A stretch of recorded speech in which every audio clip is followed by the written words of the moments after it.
جو اپنے مخصوص انداز میں مطلب پیش کر رہے تھے. جنت کی جستجو میں کہاں چلتی ہے جناب, جنت کی جستجو میں کہاں چلتی ہے جناب, جنت کا راستہ تو علی کی گلی سے ہے. اس کے بعد میں دعوت دیتا ہوں امان اللہ کھانے صاحب کو کہ وہ آج اسٹیج پر آئیں اور اپنے اور منقبت پیش کریں. امان اللہ خانوی صاحب.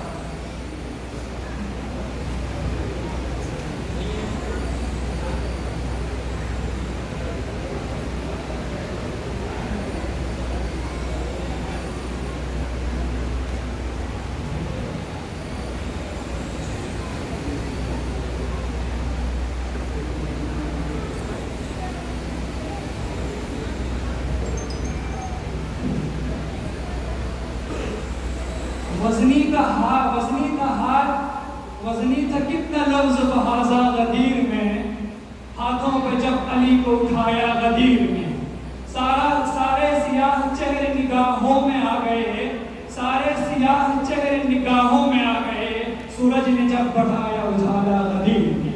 کچھ لوگ ہاتھ اٹھا کر دعا مانگنے لگے, اللہ ہمیں نہ لائے دوبارہ غدیر میں. اس کے بعد میں ملتمس ہوں انتہائی قابل عزت استاد محترم والمکرم محسن ملت صوفیہ امامیہ نوربخشیہ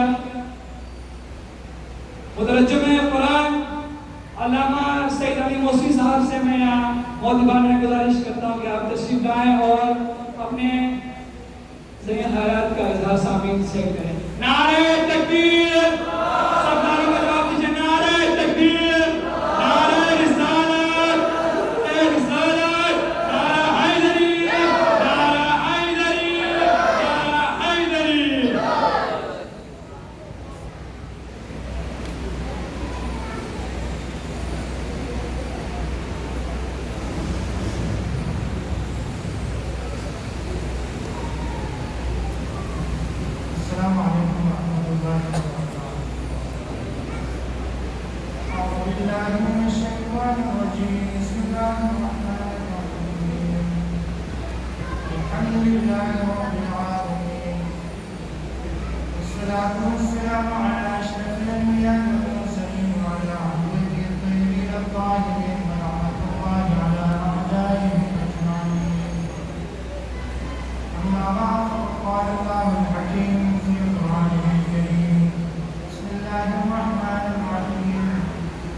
مناسب یہ تھا کہ باشر سکندر صاحب کی کچھ فضیلتیں فضائل یہاں بیان فرماتے مولا علیہ السلام کے, لیکن مولانا نے معذرت کی تو انشاءاللہ میرے بعد مولانا محسن صاحب تفصیل کے ساتھ اس واقعہ قدیر کے حوالے سے اپنے ذریعے بیانات سے آپ کو نوازیں گے. بہرحال قرآن مجید کی یہ آیت کریمہ ہے جو غریب سے متعلق یا ایھا رسول بلغ ما انزل الیک من ربک, یہاں رسول سے پروردگار یہ خطاب کر رہا ہے, مخاطب ہے کہ اے رسول آپ پہنچا دیجئے جو کچھ آپ پر نازل کیا گیا ہے. میں زیادہ تفصیل میں نہیں جانا چاہتا. اختلاف مسلمانوں کے درمیان یہی ما انزل الیک, اسی میں اختلاف ہے. ایک مثال دیتا ہوں آپ کو. میں کسی سے بولتا ہوں جو کچھ آپ کو دیا گیا ہے وہ فلاں صاحب تک پہنچا دیجیے، تو اس سے آپ کیا سمجھیں گے؟ کوئی بولے گا شاید پیسے دیے ہوں گے، کوئی سمجھتا ہو کوئی کپڑے دیے ہوں گے، کوئی مٹھائی دیے ہوں گے، کچھ لوگ دیے ہوں گے. تو اس آیت میں بھی ما انزل الیک پروردگار نے صریحاً نہیں فرمایا کہ علی کی ولایت کا اعلان کرو. یہ بھی انسانوں کے لیے ایک امتحان ہے، آزمائش ہے. صریح کی فرمایا ما انزل الیک من ربک، جو کچھ پروردگار کی طرف سے آپ پر نازل کیا گیا ہے یا نازل ہوا ہے اس کو پہنچا دیجیے. اسی میں مسلمانوں کے درمیان اختلاف ہے.